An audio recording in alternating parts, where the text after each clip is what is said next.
What's going on, everybody? It's your boy, Jobbers and Goons. Happy Monday, and I want to start you guys off with something fun. We're going to talk about just how absurd the Phoenix Force really is, especially with the new updates on power. So real quick, before I get into this, make sure to smash the like button if you haven't liked already. Let's try to get this to 300 likes. And if you guys love me narrating stuff and explaining stuff, show the support with the like button in the comment section down below. I appreciate y'all so much. As well as subscribe if you haven't already. We're so close to 20K.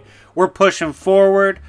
Send my content to other people. Tell your homies to subscribe. All that good shit. We have fun on this channel. And make sure to check out my second channel, Coffee Shop Comics, where we cover a whole bunch of different topics and get into more of like the versus battles and all of that and the power scaling.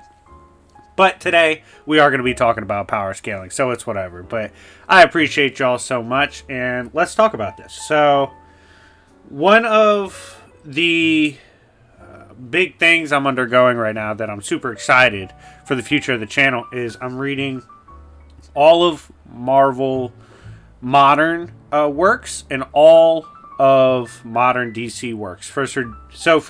This basically dates back to the latest retcon for both verses and just working up from there and getting completely modernized on the channel with the information. So for Marvel, that really goes back to like 2015, 2016 and on. For DC, it goes to about 2020 and on. So super excited to really bring the modern info to you guys, the modern goon moments, all that. Oh, also working on assembling literally every showing of Doctor Doom in comics ever. But with that out the way, this update of information and this checking up on new works on both sides of the field brings the introduction of new scaling for the Phoenix Force. We need to talk about the terrifying, horrifying, true power of the Phoenix Force. Because lately in comics, specifically Defenders Beyond, her just power level has been taken to a whole new level. So let's get into it. So, first of all, what's the Phoenix Force? The Phoenix Force is the representation / appearance of all life energy / force in creation. It's life, death, rebirth. It represents that cycle of that duality, right? Like life and death. The rebirth aspect of it, being outside of it, burning it all down and raising it from the ashes. That's the Phoenix Force. And such a crazy kind of narrative backdrop like that, where you're literally above the cycle of life and death, can be taken to so many layers depending on life and death in your verse and higher versions of life and death, like do the gods die and all of that, right? So Phoenix Force right out the gate narratively always had the potential to just be stupidly powerful. So with that out the way, that brief explanation of this cosmic force, let's kind of dive into the different iterations throughout the years. So first we have stuff like the Dark Phoenix. Dark Phoenix being basically the psychological overload and thus evil manifestation from an avatar of the Phoenix Force. For example, famously, Jean Grey. The Dark Phoenix, just being a weakened aspect of the Phoenix Force, has stupid feats alone. For example, it was stated to be able to potentially destroy the Macan Crystal. The Macan Crystal scaling to the nexus of realities, where literally every layer and every infinitesimal like speck and strand of creation would be connected to this, right? And that would be represented in the jewel. And Dark Phoenix outright was a threat to that. Professor X had to go all out in a mind battle with the Dark Phoenix that was simultaneously waged across infinite planes of existence. It's absurd the feats even Dark Phoenix has. And what makes it terrifying, Dark Phoenix is one of the weaker aspects or versions of the Phoenix Force. So first of all, we rarely get exposed to the true Phoenix Force. The reason for this is what the Phoenix Force is. What the Phoenix Force is in concept is massively beyond anything that could be conceptualized or conceived in creation. So even with fair arguments being made for creation and Marvel being high outer and scaling, the Phoenix Force, and you know what, smash the like button if you're a big power scaling person. The Phoenix Force is so fucking broken, so strong, it can't manifest properly in these layers. So even in a high outer sense, at that point, Phoenix Force can't even properly manifest at even the highest peak of that. That's fucking ridiculous, right? Like, so you can already see why the Phoenix Force in nature is horrifying. But it only gets worse. So you have stuff like later on versions of the Phoenix Force, like just a regular Phoenix Force running around in creation. You have examples of the Phoenix 5, which were pretty broken. You have examples of things like the White Phoenix of the Crown, in which he was a casual reality warper of a crazy scale. All these things are cool, but we already kind of scaled everything to high outer at that point, right? Like, that's stuff operating in creation. So that's at that point, and in those iterations, all of them can scale to outer to high outer, right? Like, the Phoenix Force just has downright broken scaling. Even Jean Grey with a simple blast got the respect of pre-Retcon Beyond, and he was like, yo, that actually could have been a threat to me. So, like, you are pretty stupidly broken.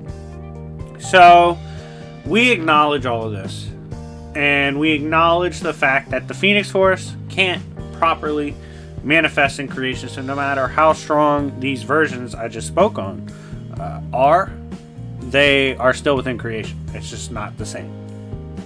So then you get narratively beyond to the next cycle of things, right? Now, I kind of knew something was up in Marvel when they showcased, I believe it was in one of the New Thor runs, the Phoenix Force was one of the ancient, like, eldritch deities before even gods, and they showed, like, beings like the Phoenix Force, Mother Tempest, Null, Black Winter, you know, like really ancient primordial beings. And then eventually there was creation. By the way, Null has progressively caught amps as well. If y'all want a video on that, let me know in the comment section down below for a Goon Explains. But anyways, I knew something was up. I was like, you know, Phoenix Force they're going to give more power to and eventually progress in nature. Well, I was right. In Defenders Beyond, it is showcased. The White Hot Room has been taken to a whole nother level. That is, it contains beings of stupid power. Keep in mind, there's a Blue Marvel here. This Blue Marvel has an Eternity Mask, which can scale you to basically some of the strongest beings in Marvel, including like Eternity tier threats. You also have the fact that with his raw power alone, he burned the matter portion of a Beyonder. So even if you want to downplay and say, oh, he didn't destroy the true form of one of the Beyonder race, he destroyed the matter version when we've seen matter versions of them run up on Living Tribunal. So yeah, it's a fucking impressive feat. It's super impressive. You then have God of Stories Loki, whose power connects to the House of Ideas. He has residency in the House of Ideas. He has his own book in the House of Ideas. I actually, if you want to see like an in-depth on this character, I just did a video on him on Coffee Shop Comics, so make sure to check that out after you watch this video. And we see at this point, like, God of Stories Loki's there.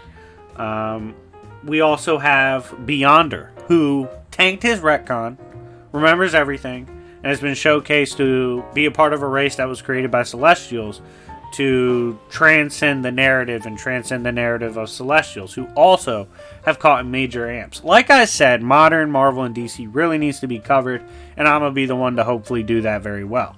But getting into this, Phoenix Force squares up with Loki, Beyonder, all of them. They get into a pretty serious brawl in the White Hot Room, where they're all currently being held. Keep in mind, you can also argue this isn't entirely the Phoenix Force, because this avatar basically says, like, yeah, we're in, like, the heart or whatever, but I'm, like, a representation. So you could argue it's not full power. But anyways, Beyonder like throws a slushy at her or a smoothie. They start brawling. She's brawling with Beyonder, Blue Marvel, all these characters. God of Stories Loki.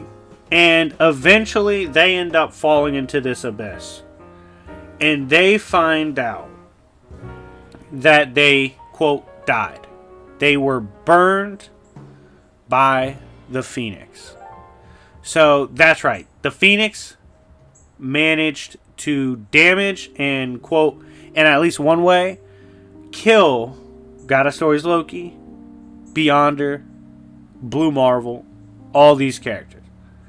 And that's ridiculous. I'm sorry. Like, the true form Phoenix scaling to this such absurd level, such a high degree of high outer, it just makes her new scaling absolutely crazy. And it proves what I've said in content throughout the years. The Phoenix Force is nothing to fuck with. Like, if I had to put my money on it narratively, the true Phoenix Force is going to fuck up a lot of things in comics. There's just not many things to stand against it. And overall, this new addition to the scaling for the Phoenix Force is terrifying. It's crazy. It's a massive stat upgrade. But at the same time, if you read through the history of the Phoenix, you understand the Phoenix Force for what it is, you should not be surprised at all by how strong the flames of the Phoenix now are. But anyways, guys, thank you so much for watching. If you're a fan of the Phoenix Force, let me know in the comment section down below. And if you, like I said, want to see me speak on anything I mentioned in this video, comment down below, as well as if you want to purchase something related to the topic, something horror-based, Chainsaw Man-based, Bleach-based, or modern Marvel or DC-based, hit me up and we can discuss prices. But thank you guys so much for watching. It's been your boy Jobbers and Goons, and I'll see y'all later. Peace.